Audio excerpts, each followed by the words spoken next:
Hi everyone, hope you guys are all doing well. We're just going to do a video here and we're going to switch it up from our usual videos, what we've done in the past. There's actually both of us here, if you just want to say hello. Hey everyone, and I think this is good because now people will actually realize that there is two of us. And also too, in our past videos, I know people have left comments saying that they can't really tell the difference between our voices, so it might make it hard going forward with this video here, but we'll try our best. Yeah, we'll try our best to differentiate it a bit. What we want to do is we want to do videos where we just take a topic and just kind of discuss it together. Usually it'll be kind of more of an economic discussion or a silver stacking or coin roll hunting topic. And a lot of times these questions do come from the comments below, and we see them quite often. So exactly. And with this video here, what we're planning on doing is just talking a little bit about whether or not we're going to get back into coin roll hunting in 2015. It's a comment that we've gotten and a question that we've gotten quite a bit recently, because if you've been following our videos and following our channel, we haven't come out with a coin roll hunting video since I believe late in the summer. So it's been a while right now. Yeah, it has been quite a bit. So maybe what I'll do is I'll just throw out the question and put it to you. Are we going to get back into coin roll hunting at some point in the future? Well, I think to start off, the easy answer is yes. We definitely will be getting back into nickel coin roll hunting at some point. I don't know if we'll be doing dimes or quarters or different types of boxes like that. But for nickels right now, yes, we will be getting back into coin roll hunting those coins in 2015, and I'm sure you agree with that. Yeah, I definitely agree. It's been kind of tough at this point to do coin roll hunting like we were doing in the past. One of the main reasons, as I've said in previous videos, right now just with work and school and trying to finish both, it's making it a little bit difficult. Not just with the time that it takes to actual coin roll hunt through the boxes, but it does take a little bit of back-end work as well just to get a coin order from the bank. To pick them up and to re-roll them and then to bring them back to the bank. It's not an exceptional amount of time, but it is time that really we don't have at this point. But we would like to, make some time for it in the future in 2015. Yeah, and I think when we did stop, it was in the summer of last year sometime. I think we were both pretty much at that point where we sort of needed a break from it. Exactly. Like you just said, it wasn't a ton of time, but it was kind of becoming a weekly chore. Right. And it was still fun. We still really enjoyed it, but it wasn't how it was before. And the numbers were getting a little bit low.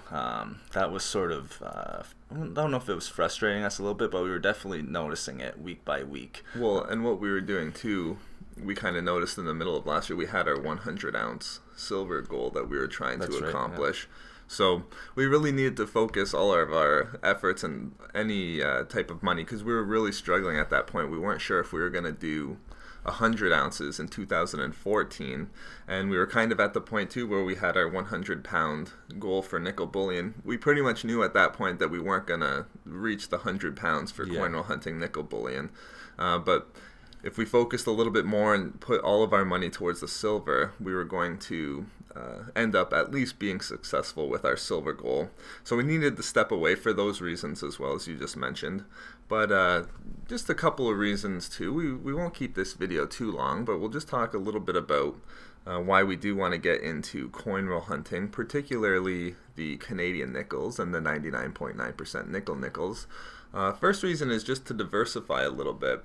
We have quite a bit of copper pennies, and at this point too in 2014 we were really able to substantially increase our silver stack. Yeah, we really added to that quite a lot. We really met that goal. Yeah, exactly. And we didn't have too much to start with, so we kind of tripled and maybe even quadrupled which was what great, we had. Yeah. So we have quite a bit of silver. Even though we don't have any gold, it'd be nice to get some. But we like to diversify. We would like to get more nickel bullion, and not so much the nickel for nickel's sake. We don't really put nickel in the same category as precious metals, but just more so in the fact that there is value there. So we would like to switch it up and just diversify into another different asset than from precious metals. That's right. I think a second reason is, as I've already mentioned, the numbers were sort of dwindling almost. They really were. It was month by month, but it almost seemed week by week in the summer that we were doing it as well. So we know that the time to be collecting these nickels is sort of, we're sort of running out of time for doing that. So I think right now is a good time to get back into it, kind of get some higher percentages and then keep going and until we sort of don't see any more. Well, yeah, and when we say that the percentages were dropping, when we started, I believe we started back in 2010 or 2011 with the nickels. It was a little bit after our copper pennies, yeah. And back then we were, with every box, it seemed like we were getting over 10% quite consistently. For sure. Like we were getting 11, 12%. There's 300 in a lot of coins, more so than 200 a lot of the time. Exactly. And by the end, too, when we were getting into the summer, we were really struggling to get 5% in a box, which is 100 nickels in a box. We would have some boxes where we would end up with 70 or 60, and we were doing 50. Which was a lot lower than 5%. So we were kind of struggling just to stay motivated that way. I think right now, even if we could do a few more boxes and get 5%, I think that would be all right if we kind of bumped up the number of boxes. But I think the time for finishing off the Canadian nickels is quickly approaching, and if we don't really do it now, I think going into 2016 it might even be too late by that point. Yeah, and that's something we talk about a lot. We don't want to miss this opportunity.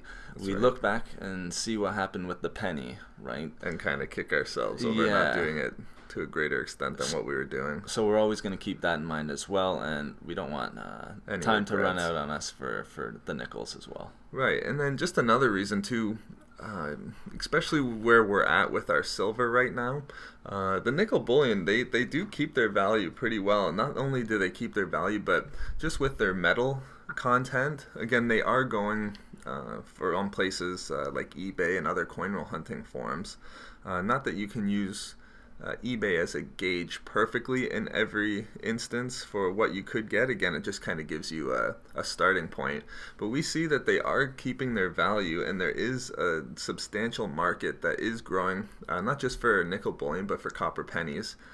So again, too, just in the same vein as trying to diversify, there is value there, and if there's value there, then it makes sense to keep coin roll hunting at this point.